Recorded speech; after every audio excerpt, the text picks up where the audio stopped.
Aloha and welcome to Live from NOIRLab at Hawaii. My name is Jamika Marshall. I am an outreach assistant at the International Gemini Observatory, which is a program of NSF's NOIRLab. We are so pleased to have you all with us today. All right. In the YouTube audience, as chat moderator, we have my colleague, Alyssa Leinani Losi. So for all of you who are joining us, you can leave your comments or questions for our guest, who I will introduce shortly, at any point during the presentation. Now, Alyssa will pop out of the YouTube chat and bring those questions and comments to our guest throughout the show. So don't be hesitant, don't be shy. Just say hi if you don't have a lot of time to stay. We appreciate everyone's support. Okay, so let's start with just a bit of background about Gemini Observatory. If you have joined us here before on Live from NOIRLab at Hawaii, you may already know this, but if you are new to Live from NOIRLab at Hawaii, here's a bit of background about the International Gemini Observatory. Now, the International Gemini Observatory is one of 5 programs of NSF's NOIRLab, which is the preeminent U.S. National Center for Ground-Based Nighttime Optical and Infrared Astronomy. Gemini Observatory is composed of twin telescopes, Gemini North, located on Mauna Kea at an altitude of 13,400 feet, which is about 4,000 meters, a little over 4,000 meters, and also Gemini South on north central Chile's Cerro Pachon. Now, Gemini telescopes observe invisible and infrared light. There's 8-meter reflectors, which is about 27.5 feet, 26.5 feet, collect this light with mirrors that are coated with a special layer of protected silver rather than aluminum, which is actually the more traditional coating for large telescopes. Now, the mirror is made of ultra low expansion glass, and it's about 20 centimeters or 8 inches thick. Now, Gemini has large vents, which are open during observations, allowing the cold night air to flow through the observatory, which produces more stable images. Now, with a telescope in each hemisphere, the Gemini Observatory can observe objects throughout the entire night sky. And so now that you have a little bit of background about Gemini, let's go ahead and look at one of our actually most recent press release. So astronomers are confirming the solar system's most distant known object is indeed far, far out. All right, so with the help of the International Gemini Observatory and other ground-based telescopes, astronomers have confirmed that a faint object first discovered in 2018 and nicknamed Far, Far Out is indeed the most distant object yet found in our solar system. Now, it was first spotted in January 2018 by the Subaru telescope, again, located here on Mauna Kea in Hawaii. And its discoverers could tell that it was pretty far away, but they weren't exactly sure how. They needed more observations. So Shepard and his colleagues, Scott Shepard is of the Carnegie Institute of Science. He and his colleagues, David Tholen of the University of Hawaii and Tad Trujillo of Northern Arizona University, spent the next few years tracking the object with the Gemini North telescope and the Carnegie Institution for Science Magellan telescope in Chile to determine its orbit. And they have now confirmed that Far, Far Out currently lies 132 astronomical units from the sun, which makes it about 132 times farther from the sun than the Earth. So in the chat, Alyssa may drop that link so you can read the full press release, and we'll also have it in the video description once this recording is posted. And now for an introduction to today's guest. Okay, so our guest today actually has been on Live for NOIRLab several times, and we are pleased to welcome him back, especially on today, and you will find out why. So today's guest is André-Nicolas Chené. Andre was born on the 24th of February. Wait, that's today. Today is his birthday, everyone who is joining us. So first, I'd like to say thank you, a big mahalo nui loa, Andre, for joining us on your birthday, for sharing your special day with us and everyone in the YouTube audience. So a bit of background about Andre. So he was born on the 24th of February in Quebec, Canada. And he attended the University of Montreal and spent more than a dozen months observing at this Observatory Mont Mangantic. Andre, what's the name of that observatory? Megantic, close enough. Excellent. Okay. And so now, once he earned his PhD, his work brought him to Victoria, British Columbia, and then to Concepcion in Chile, then Valparaiso in Chile as well, before landing right here in Hilo 8 years ago. Now, his passions are equally shared between the study of the wind of massive stars, the observation of open stellar clusters, and the art of high-level support at modern observatories. André-Nicolas Chené, thank you so much for being with us today, any day, but especially on your birthday. Thank you and welcome. Thank you. Very welcome. Um, Aloha kako, and it's a pleasure for me to share with you uh, a game actually. So the title of this is the Gemini card game, a fun simulator to a life to the life of an observatory. So I'm slowly making my way to the right screen here. There we go. Okay, so before we get too far in, if you're in the YouTube audience, definitely let us know. Have you heard of the Gemini card game? Have you attended a science conference, AAS, and maybe you got some cards? Are you just interested in playing cards, this kind of game online at all? Anyway, let us know in the chat. This is super cool. And Alyssa is, again, accepting your questions and comments at any time. But also, I believe she has dropped the link to the online game in the chat. And so now Andre does have a partner that he will introduce who's playing with him a little bit later, another NOIRLab staff who has also been on Live from NOIRLab at Hawaii. And now I see you are sharing your screen, Andre, so take it away. Thank you.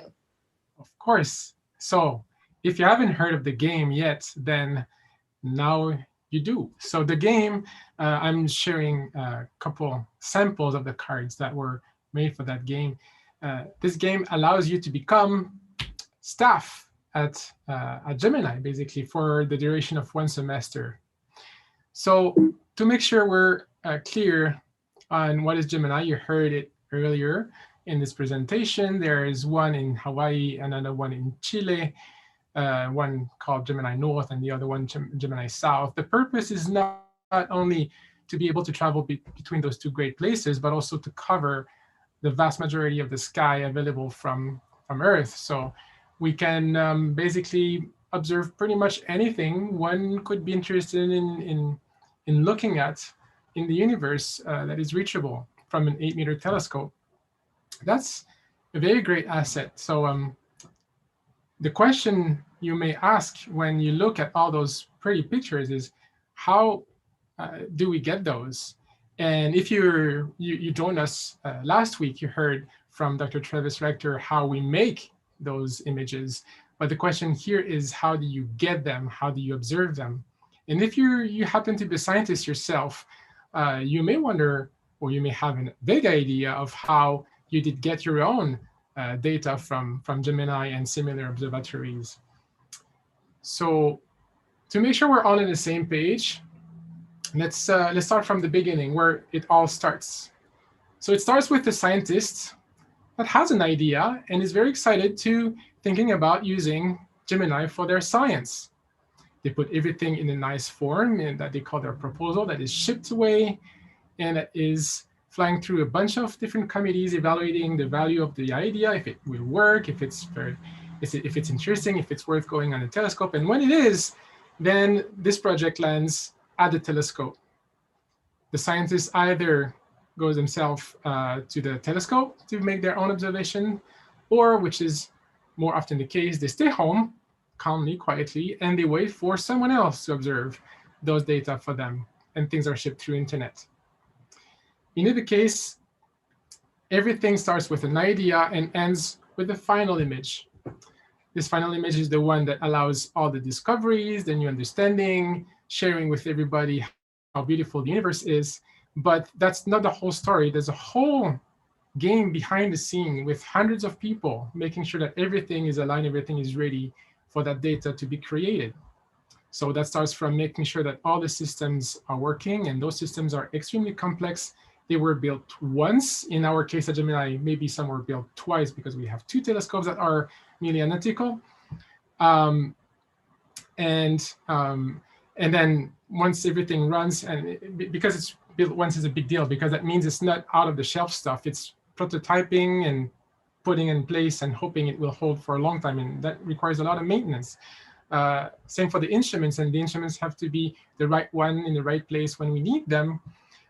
We need someone to make sure that all the programs coming from all those scientists that had all those great ideas are well organized in a system that allows us to pick from them and execute them later. There's then later someone that will make the plan for each night, making sure that we get the best of the conditions of the night and the best of the time of the year for the right project. And at the end of the line, you have those that are actually performing the observations. And because they're not, for most of the time, they're not the scientists that had the idea, they have to have all the information in place, and everything needs to work smoothly when we need it. And when they press go, it goes to the right place. And when they click observe, then they collect the photons for that beautiful image that lands in the scientist's hands. So that's a lot of coordination, a lot of people. And I'm mentioning just a few, again, here, of all that has to come together, from the mirror to the dome to the computers. So that's the name of the game. But what is the challenge here? The challenge is, I mentioned it maybe vaguely, but it's to align everything. Programs, so you have to have the programs ready in the right place, ready to be executed. The instruments, they have to be the right one in the right place at the right time. Targets, you want to be sure that you have access to them, they are the right brightness. And then weather, because that's a big component. If it's cloudy, if it's clear, if it's just a little bit cloudy, not too bad, then when you press go and you observe something, you made everything come together, and it works to the best you can get. For you to experience the same challenge we're facing with that hundreds of people, then we transformed all of that into cards. And then you have exactly the same environment and the same conditions of the puzzle that we're facing every day on how you make the observatory run. Those cards have been distributed for a little bit now. I can show you just how a sample of the live the game has on Twitter from previous times, from 2019, 2020. Those are the pictures of the physical cards that were shared with scientists at AAS, at the Casca meeting, at the Sochias meeting for the different partners of Gemini. And I also added a quote here from Jerry Brower, who's working in Hilo and contributed to developing the game, who said, I have been working at Gemini for 15 years, and it's the first time I understand what you guys are doing, which was a very great compliment to get, meaning that it's a game that is becoming, well, building its little fan club that appreciate having the chance to understand how things are running at the observatory, and what role they could play if they were somebody else doing what people do at the observatory. Can we pause right here, Andre, and take a question from Alyssa. I see she has come up in our screen. Alyssa, what do we have from the YouTube audience? Okay, so we have 3 birthday wishes for Andre. Thank Yeah, you. happy birthday from Liz Fleming in Memphis, and from Genevieve Running Wind, and from Connie Walker. They all wish you a happy birthday. Thank you. We also have a couple of comments. So Genevieve mentioned that Jen Miller told her about the Gemini card game. So we all work with Jen Miller and we love her. And we do have one question for you as well. Actually, there's another comment, but I'll ask you the question first because the next comment is different. Okay.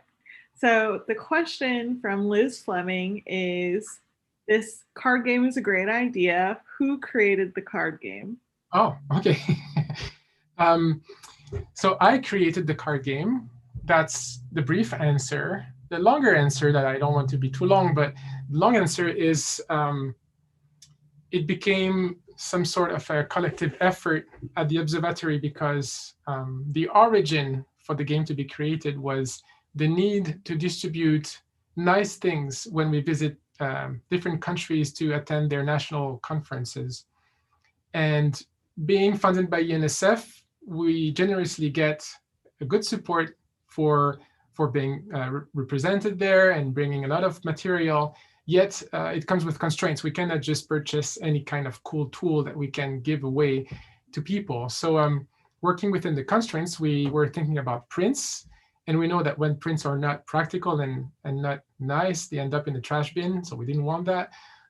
We wanted to have something practical, something smaller maybe. And then we thought of the business card size, and we ended up with maybe card size, playing card size. And then this is when I said, well, what if we were playing with those cards? And it became an idea that would haunt me for a couple of years after that, because I would think of which cards would come together and would be required. The original cards, we see them on the screen right now. They are the blue ones with the instruments. This is the starting point. We could make quickly those small cards by we. I mean, I'm the one who designed the cards, but I could tap in the big bank of wonderful pictures that we have of all our instruments. I could grab the text from pre-existing documents, and those were distributed and later made into a game when we added the weather card, the programs, as you will see it shortly. So that's how it became a big deal. So we were a couple of people in Hilo testing the game when it was just a prototype still, just to make sure it was actually fun, not just in my head, but when people play it. And this became our little baby that is having its own life now, and now it's life online. That's fantastic. Andre, so did anyone else work with you? I know you had lots of support and lots of people working with you, but working closely with you on this? Well, I took care of designing the cards, all the cards, using PowerPoint. This presentation is not sponsored, by the way. And I created the rules and the gameplay. Now, I'm not the only one who decided everything, because a group of people with Jerry Brower that is cited here, and Joy that you will see soon appearing on your screen, and other people, Alyssa as well, contributed. And actually, Miriam, the scientist that you see in the corner of the screen right now, they all at some point joined in playing it at least once or a couple of times, sending back feedback, saying, well, I would like if the game could do this. And some of those great ideas were implemented in the game, and this is how it evolved. In the first year, our challenge was to fit all of the work within 1 year. So we were ready for January 2018 when the game was released. So we had to have the whole thing designed,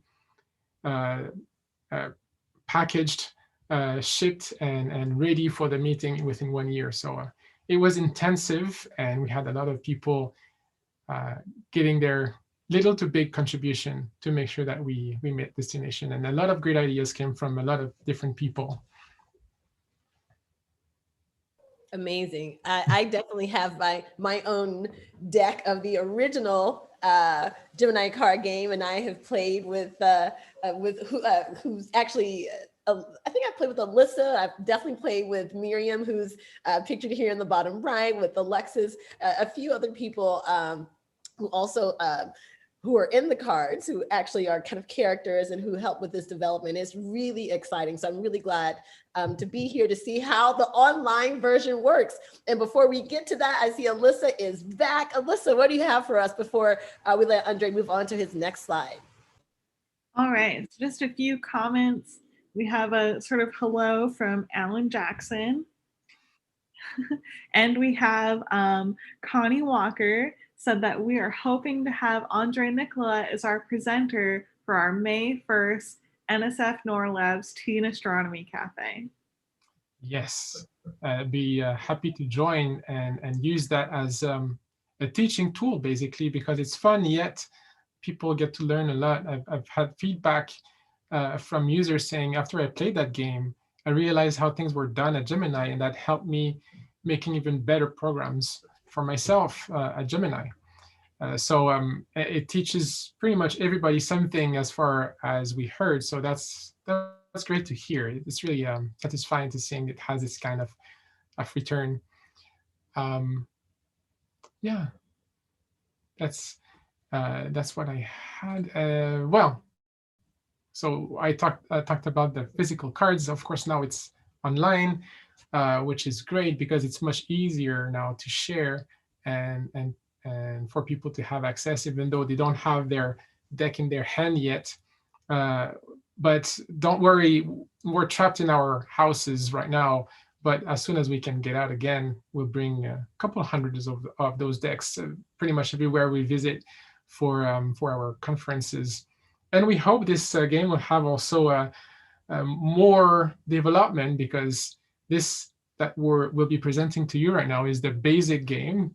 It's the game that shows you how things work in general, but there are possibilities to develop other aspects with expansion sets and booster kits that we've been developing some little ones, but we have some more ambitious goals for the near future. So stay tuned. Oh, that's exciting, Andre. Okay, we'll stay tuned. All right, I love it. So really quickly, I was so excited about seeing the online version. I saw got a quick glimpse of it at earlier in the year at AAS 237. And it was fascinating, but I didn't quite catch how to do everything. So this is on Tabletopia, and hopefully Alyssa has already dropped the link there in the chat. And for anyone who watches this after, who watches the recording, we will have the link in the video description. So it's on Tabletopia. Do we need a Tabletopia account, or is there a way to play for free? There's a way to play for free. So Tabletopia, once again, this video is not sponsored. It's a platform for allowing people to play game online. Many of the games that are supported by the platform are very well-known games that are available in stores. Some others are custom games that people create and share on the platform. It's a sandbox type of platform, for those who understand the term, which means that you play as if you were having the physical game in your hand, and there's very little that is scripted ahead of time for you. So you place your elements where you want to, and then even if you don't follow the rules, the platform won't block you from doing so. So that's about Tabletopia. Once you get to the page, it will offer you to create an account. If you want the free version, you can select the bronze status, which is a free account with some limitations, but those limitations are still pretty much what we need for playing the Gemini card game. Our recommendation is to not click on the start free trial, because that's with the expectation you'll get to the pay accounts, unless that's what you want. That's perfectly fine, but for the sake of this game, the bronze status does it perfectly well, and there's no problem with using that status for your account. Shall I share the page already? Oops. All right. Yes, we are excited to see. And that is good to know that we can just choose the bronze level, and that will get us in as far as we need to be able to play the game. All right.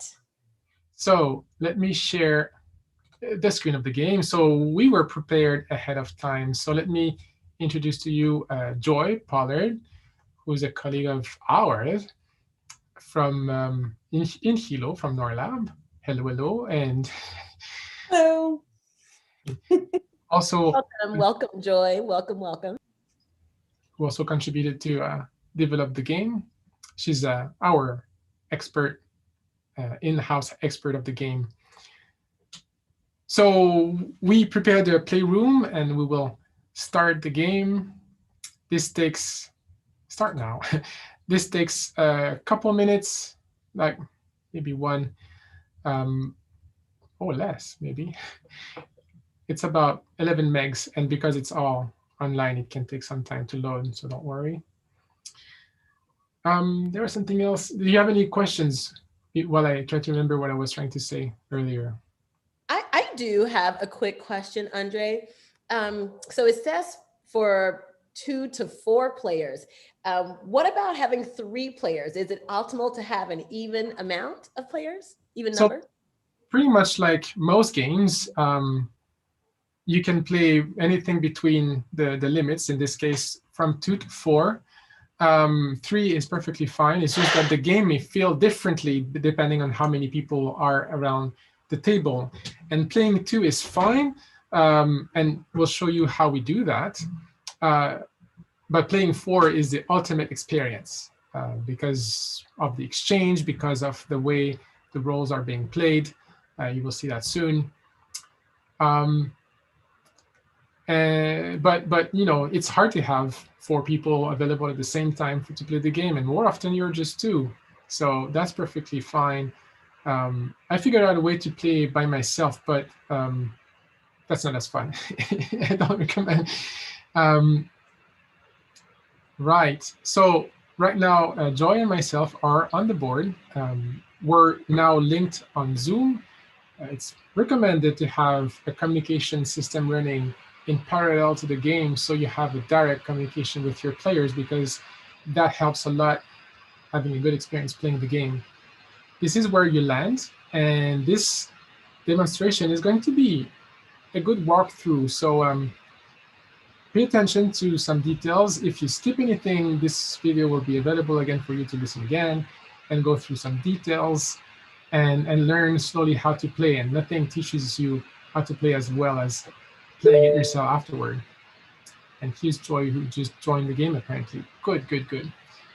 The board is basically just helping you visually to tell you where to put the cards. And let me walk you through the board. So this pile here is the player deck. In the player deck, you have the targets, the programs, and the time cards. In this deck here is the instrument deck. This is where the instruments are available to play with the program cards, as you will see shortly. There is here the weather deck, and for each round, a weather deck is drawn and placed on the board on the calendar, and each round is marked with the new card that you pull out. In this version of the game, there's already a first weather card, which is what we call Twilight. This is just the first weather that says, okay, is the first round.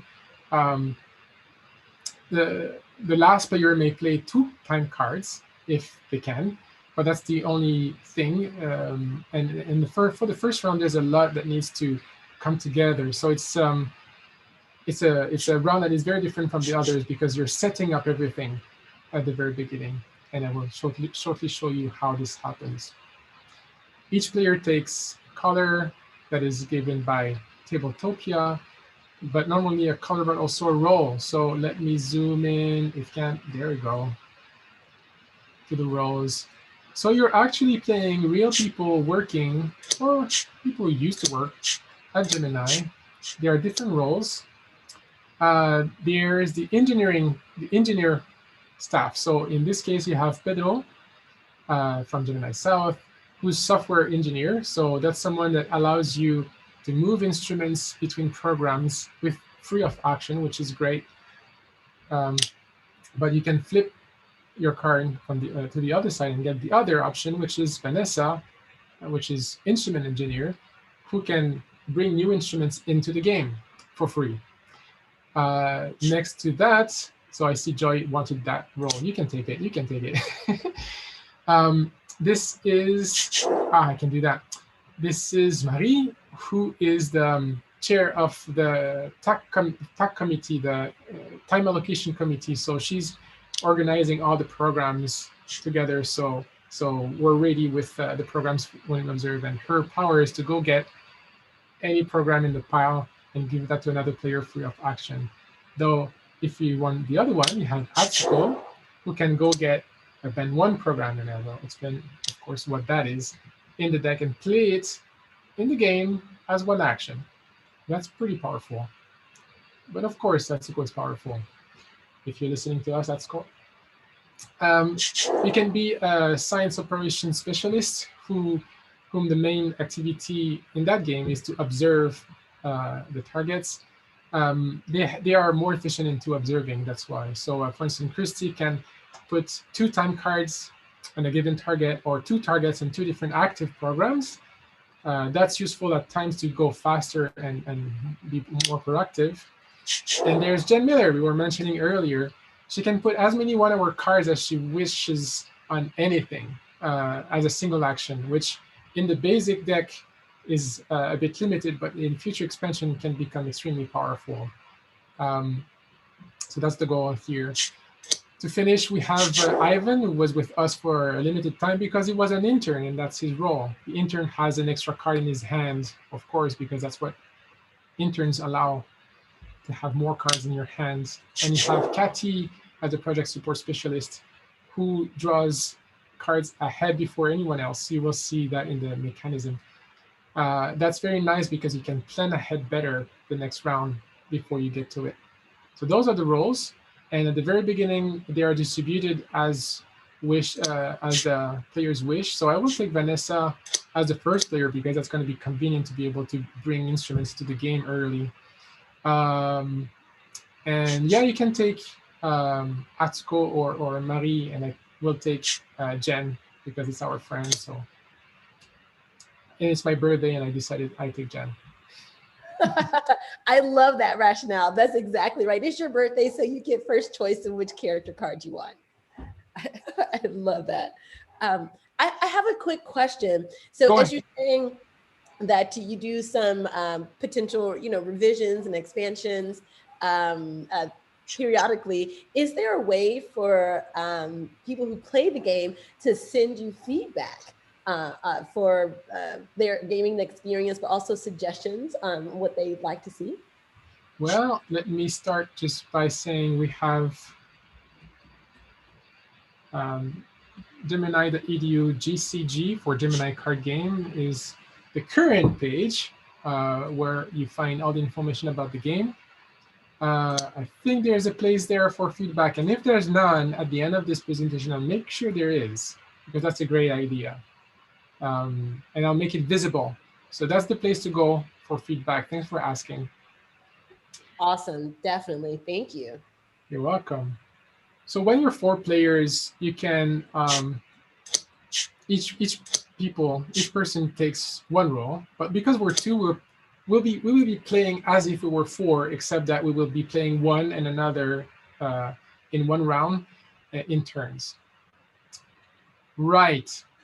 So that's not all. To finish the tour, I have to mention that here is the objective card. We start with 4 reputation points, and there are occasions in the game when you may lose them. And when you do, you go down 1 again, sometimes 2.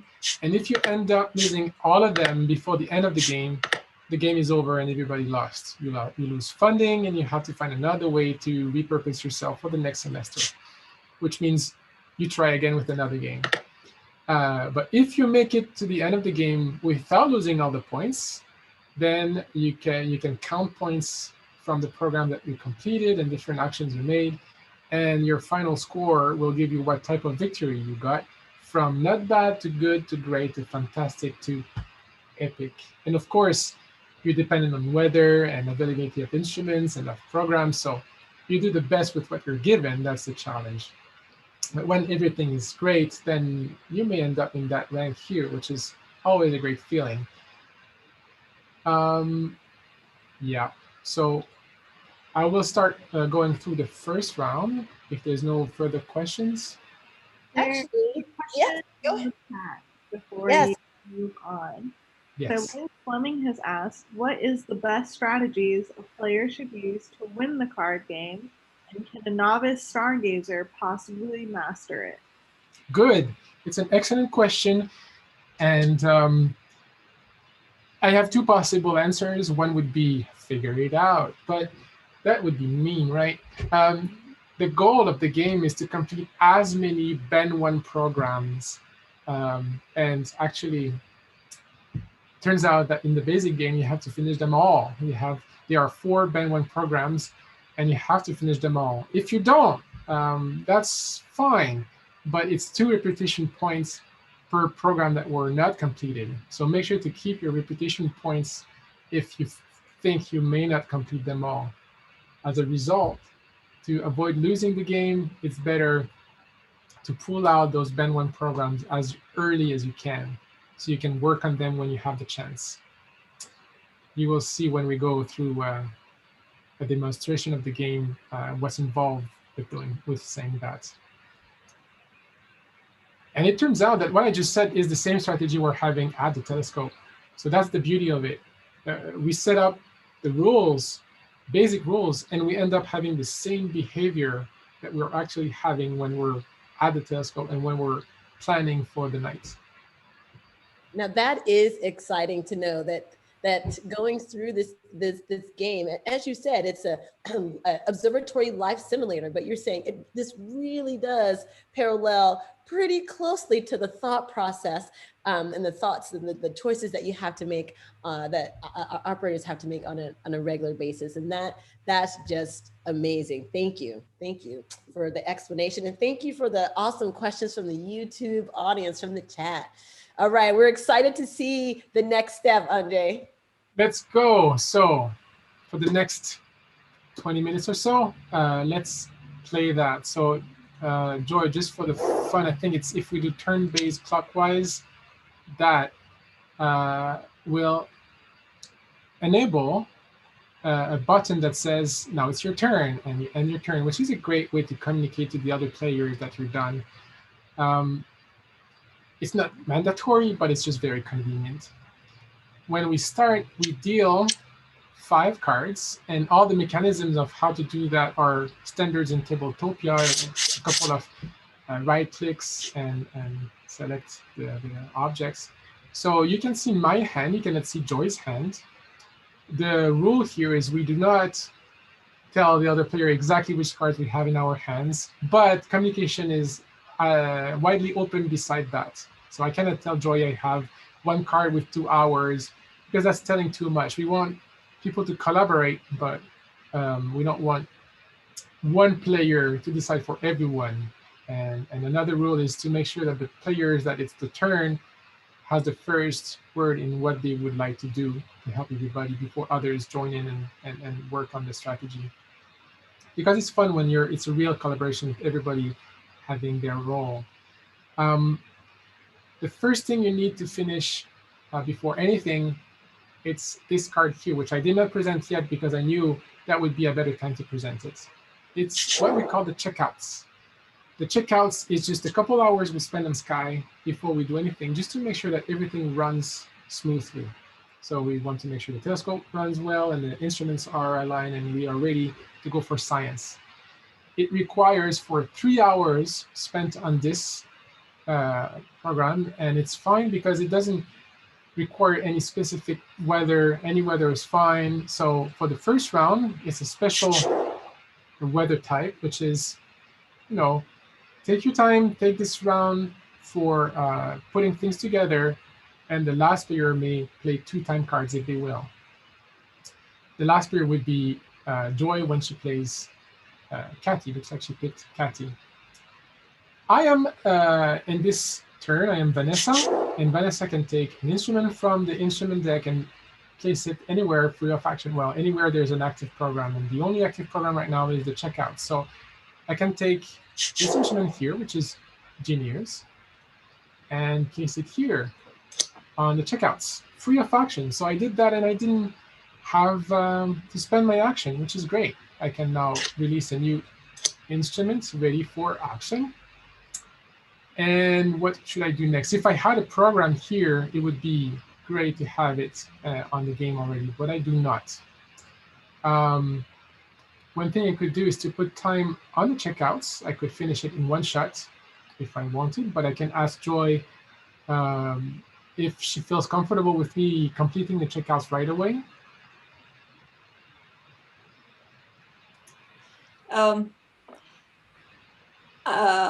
I mean, you could, I guess, but I could too.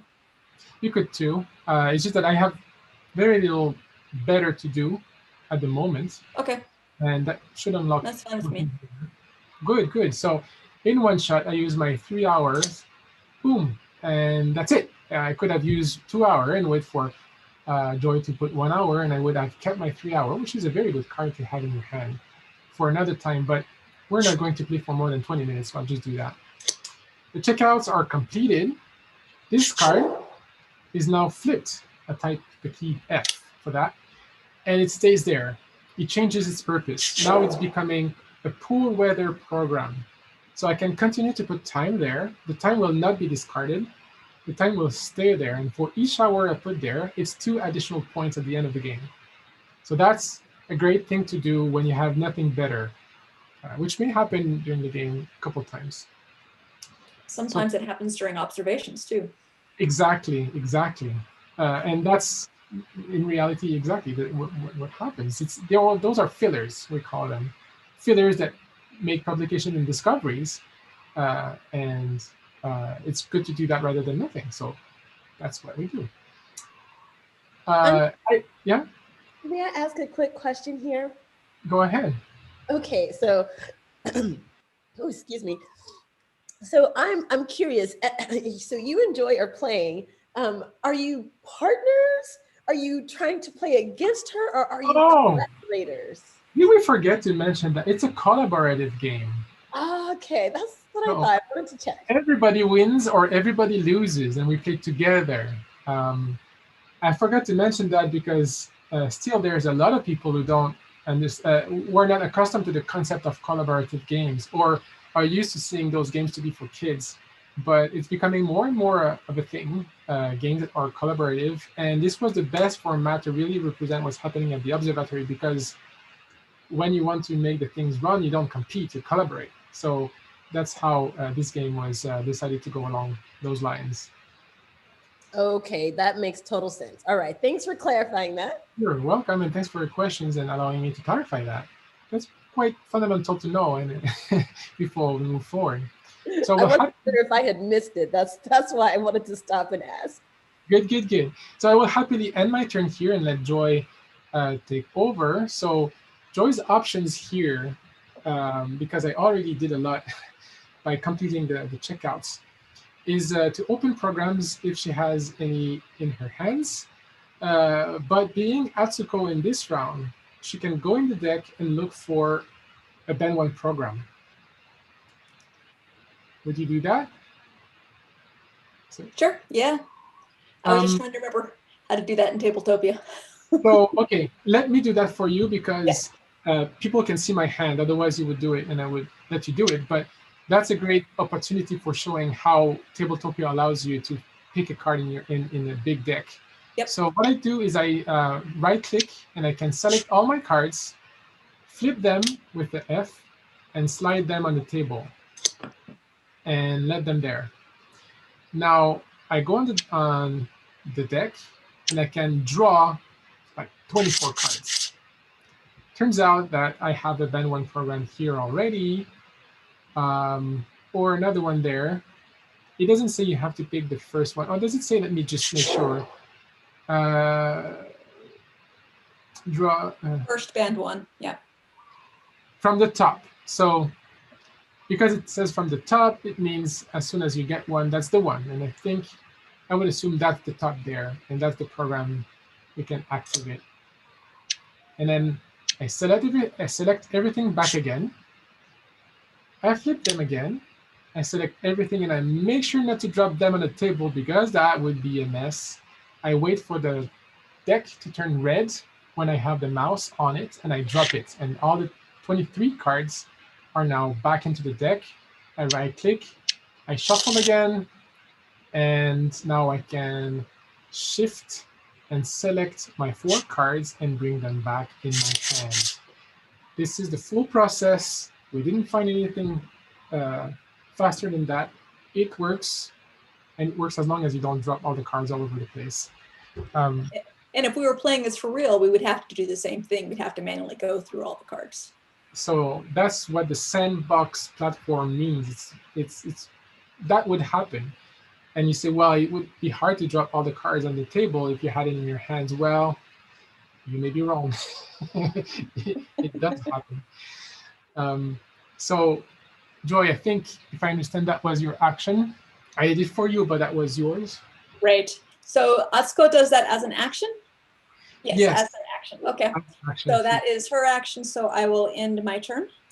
And that was a very efficient action because it didn't have another band 1 in your hand. And like I said earlier, pulling the band 1 out as fast as you can is the best strategy to give you a chance to survive what's going on. It's the second turn. It's my second turn. So I move character because we're in a 2-player mode. We're still in the same round, but it's still the same hand here. So at the start, I draw 1 card to fulfill 5 cards. Now, the joke is, if I were Cathy, I would have my hand filled to 5 cards at the end of my previous turn. So I would have had an idea already of what would come next time. So that's just to clarify what Cathy's power is all about. Turns out I have another band 1 program I can pull out immediately, which is great. And because I'm Vanessa, I can, again, once per... Oh, I'm not Vanessa. Sorry, my bad. I'm Jen, so I'm not doing anything else than that. You can only play 1 roll at a time. Roll at a time. I was going to ask. Thank you, thank you. You see, it's great to have other people collaborating with you so you don't make boo-boos. And that's the end of my turn. And it's choice. Okay. You could put, okay, maybe it's a good time to explain other aspects of those programs. I was keeping that for now because it's in the context of the game. Each program have a ranking from 1 to 3. The band 1 program take, ideally, the highest priority. Those are the objectives. So those icons, you will see them later on target cards. Actually, I can show you here. That's the same icon you see here on my primary target.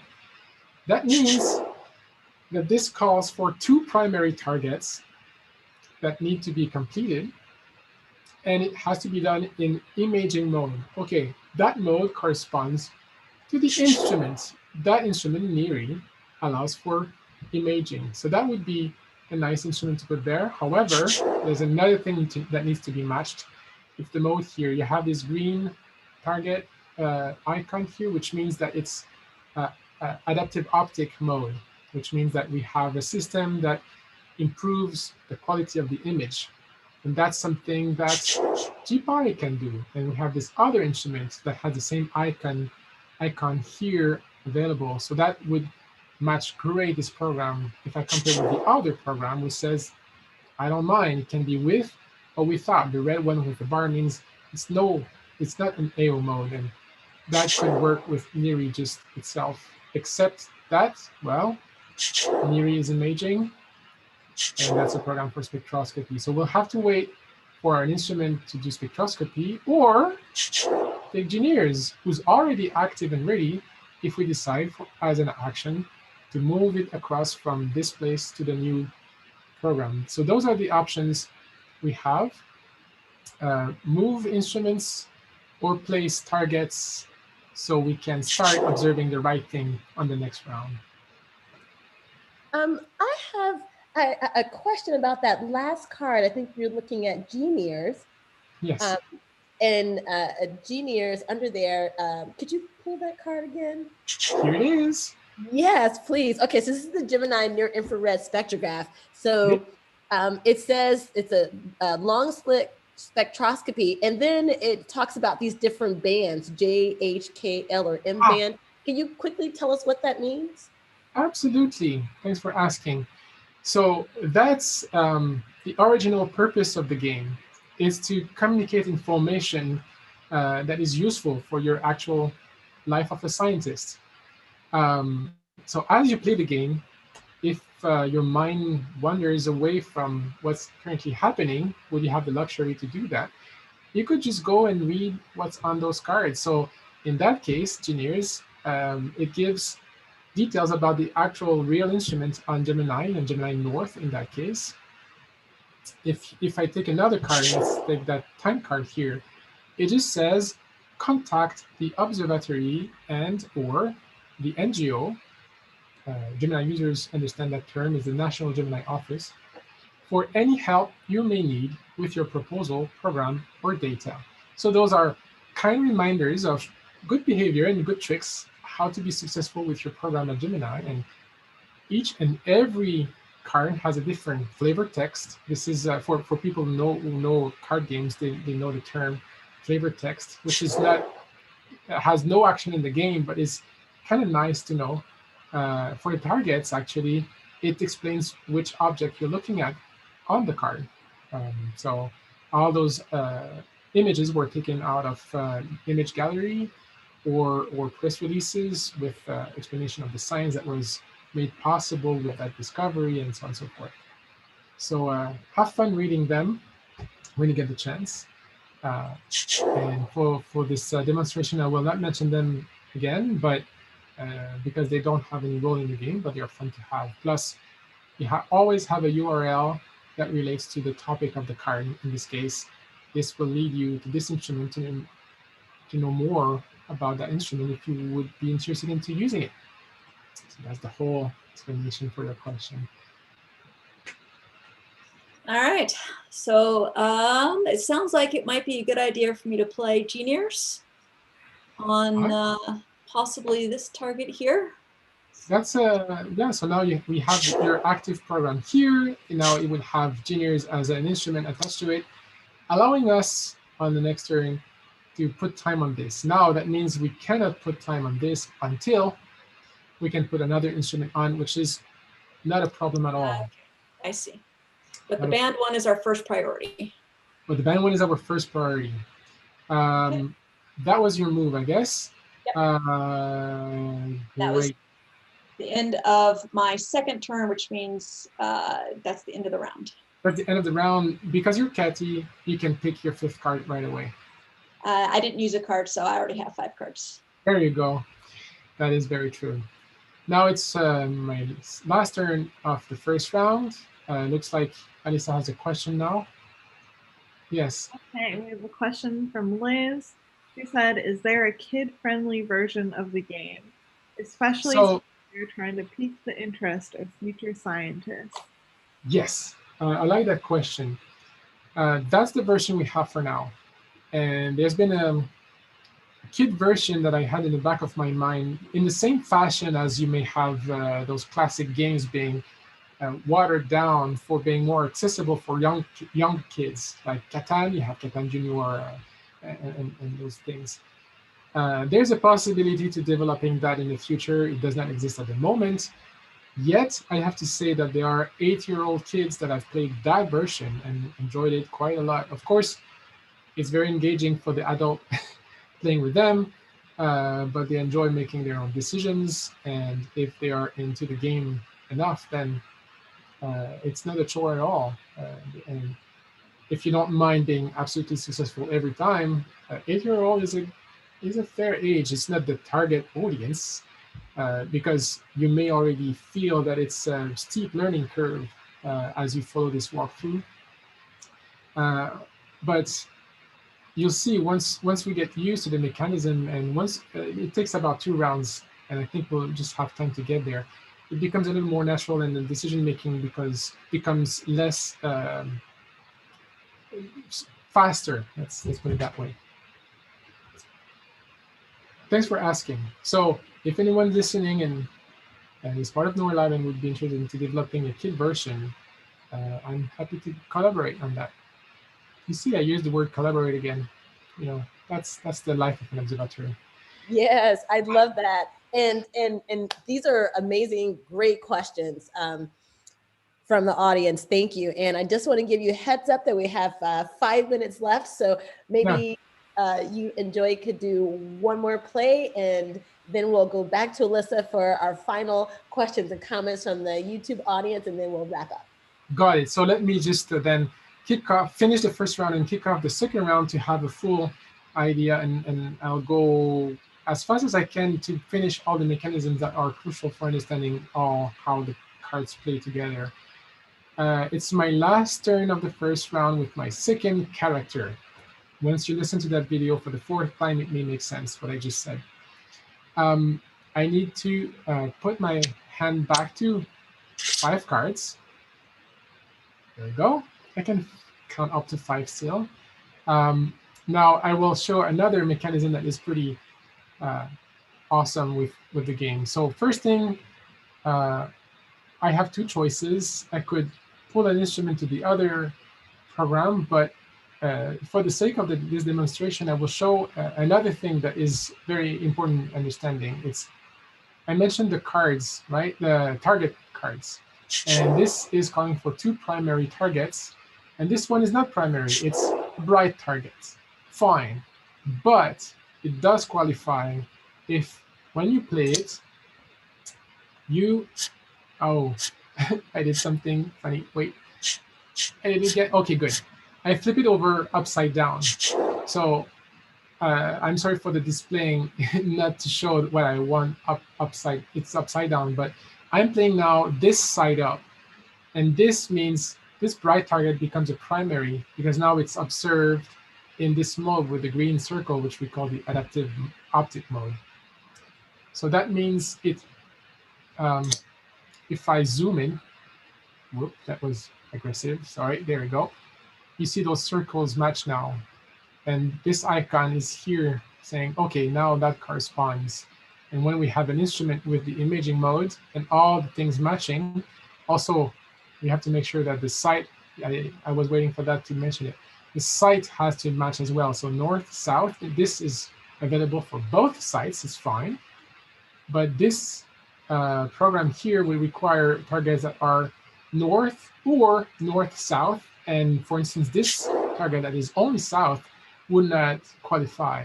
You don't observe an object that is in the south with an instrument that is in the north. That's not possible, unfortunately. Right. I'm so glad you pointed that out about the north and south, the N and S on the cards, because I knew that, but I meant to ask about that because, of course, in our introduction, and as you talked about too, we have Gemini North, Northern Hemisphere, and then Gemini South in the Southern Hemisphere. Yes. So yes, we can observe in both, but the instrument needs to be in the same hemisphere as the object you need to look at. Oh, I think that's a great place for us to end right there. Well, let me say one thing, and I will make it very quick, I swear. I realized that I made 5 turns in that round. That was a mistake, but it's not a big deal. I just want to say, if I were doing it properly, I would start a new round before this turn.